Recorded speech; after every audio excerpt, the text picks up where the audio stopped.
So Battlefield was damn busy today, and they put out 2 updates, one that's happening today and kind of like the early patch notes for season 1.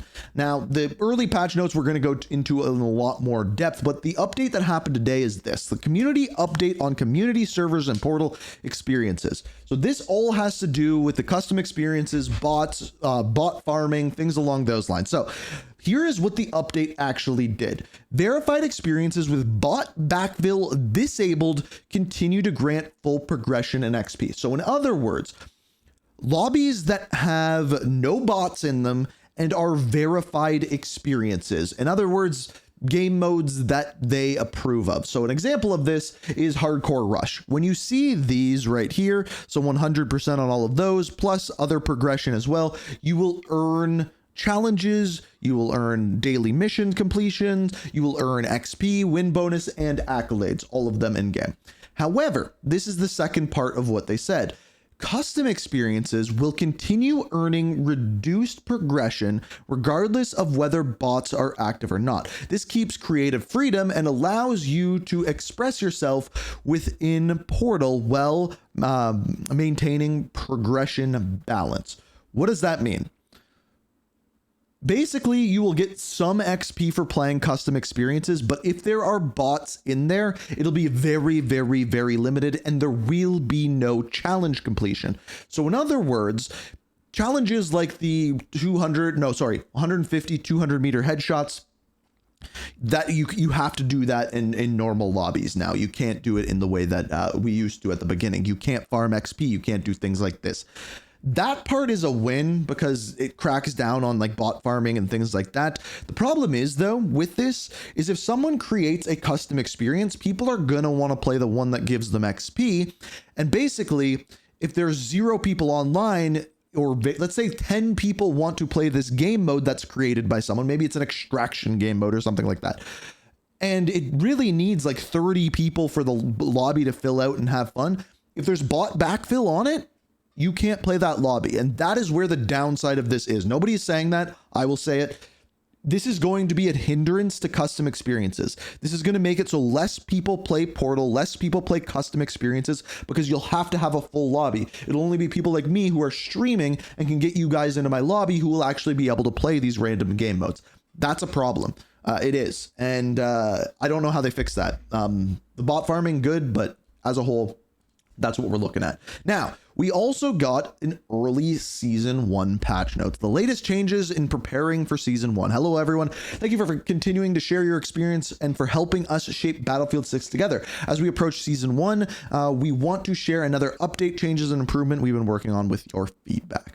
Live now, custom search. So that's what we just talked about. Vehicle spawn bud we recently deployed, targeting a backend change to address an issue where vehicles could sometimes fail to spawn. Okay, good. Portal servers availability. I can't talk. That one they fixed by nerfing the bot experience. That way people are not making those bot lobbies, and then you can create your main Portal experiences. Now, whether people are going to play those, I don't know. Player movement. Here we go. These are the upcoming changes. These are the interesting ones. We are actively refining player movement to address areas that previously felt inconsistent, while staying true to the gameplay pace and maintaining the core feel of the launch experience. In parallel, we are enhancing sight stability by minimizing reticle movement during specific animations. These adjustments aim to deliver a smoother and more precise aiming experience, all while preserving an immersive first person feel. Sorry. I think that's good. I think that means less reticle bouncing all over the place, I think. Well, like doing things like maybe sliding. I'm not 100% sure those exact things that they're talking about. Progression. We are continuing to monitor the impact of the changes we made last week and are already seeing a smoother experience as we roll into season 1. Some additional areas we are tracking. XP earned in Escalation and King of the Hill is not always working as intended. We are planning to significantly increase the payout to bring them in line with the other modes, and we'll keep monitoring once the changes are live. Interesting. I guess escalation's a bad way to level up.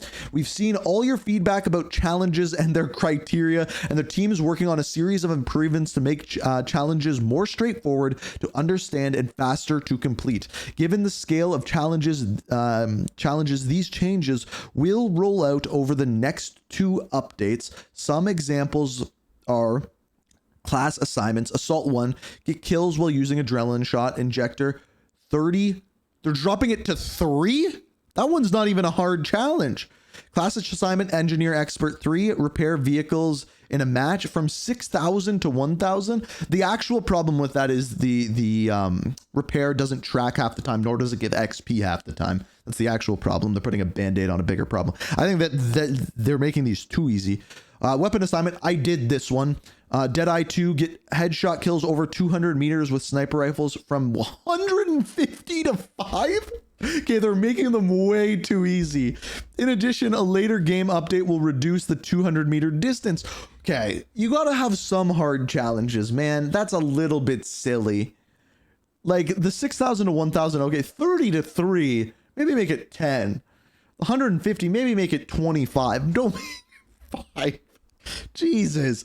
All right, we are actively looking into adjustments to exposure and brightness. So this is a visibility thing.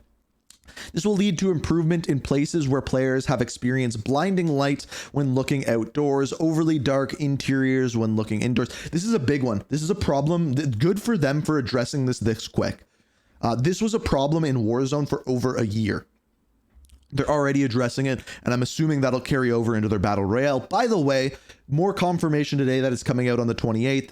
Tom Henderson put out a leak saying that his first-party sources confirmed Shadow Drop on October 28th. So keep that in mind. Weapon dispersion. As a part of our Season 1 Update 1 on October 28th, we are making several adjustments to how weapon dispersion behaves.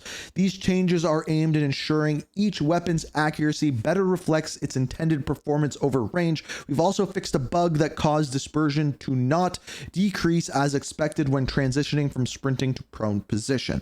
Okay, we'll continue to refine, blah, blah, blah. Post-sprint firing. Weapons fired immediately after sprinting while zoomed could retain higher dispersion, reducing accuracy. So they're fixing that one. Movement start. Dispersion was increasing faster than it should when players began moving, making even small adjustments. So they're fixing all of these things, and that all has to do with bloom and weapon bloom. Regarding Battlefield Labs, we are taking a brief hiatus from Battlefield Labs as we prioritize the rollout of Season 1. Okay, interesting. I didn't know that this was in here. I didn't know that this was. What does this say? Speaking of Battlefield Labs, we have updates on the Battle Royale mode following the suggestions we've recently received during our play sessions. Your Battlefield Lab feedback has helped us fine-tune key elements for this experience. Here's a look. So basically what they're saying is that these are updates they have done from Battlefield Labs to the launch of the Battle Royale that is going to be happening on the 28th. That's what they're saying if you can read between the lines.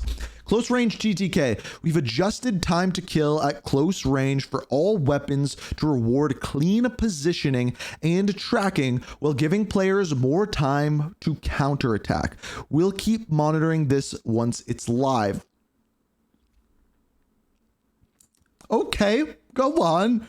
Armor changes. Everyone will now have capacity for 2 armor plates at the start of the game. All players will spawn in with 1 plate, so you will have a chance to upgrade as soon as you start looting, giving everyone an equal chance at upgrading their armor fully. I'm guessing they did the thing that Blackout did where you had to find a higher level armor in order to have 2 plates. I kind of missed that, and I hope they do that when Blackout 2 or Blackout mode comes to Warzone. World improvements. We've been fixing pesky world bugs and optimizing areas to improve environment. With these improvements, we made adjustments to lighting as well as enhancing the visibility across the map. So there you go. There's that update that they also included. Vehicle balance. We've adjusted the balance for helicopters and combat vehicles to keep them as powerful tools, showing off one Battlefield's core DNA without making them necessary to survive or win in late game. This includes significant adjustments to the heli countermeasures, and ammo economy. We've also been working on providing smoother performance overall. We have identified and addressed a range of issues affected performance, and we simply couldn't have done it without the players' involvement. Let's go. Thank you for continuously sharing your feedback, blah, blah, blah, blah, blah. The start of season 1 is planned for October 28th, so mark your calendars for even more exciting ways to play your way, including new maps, modes, weapons, and more. Dude, this is them saying Battle Royale is coming without them saying Battle Royale is coming. That's actually kind of wild. So yeah, that's the season 1 update. It's pretty much what I expected. The bloom fixes, a couple changes to movement, visibility is good. They made the challenges way too easy. I'm hoping they add many more assignments with season 1. Whether they will or won't, I don't know. I've been crushing through the challenges and I'm starting to get close towards the end of them, so that always feels good. But season 1, it's coming in 4 days, and I guess we're gonna have a new Battle Royale to play. There's gonna be lots to play in the next. We have that on the 28th. We have Arc Raiders on the 30th. We have Call of Duty on the 14th. It's gonna be a busy ass time, man. Busy time.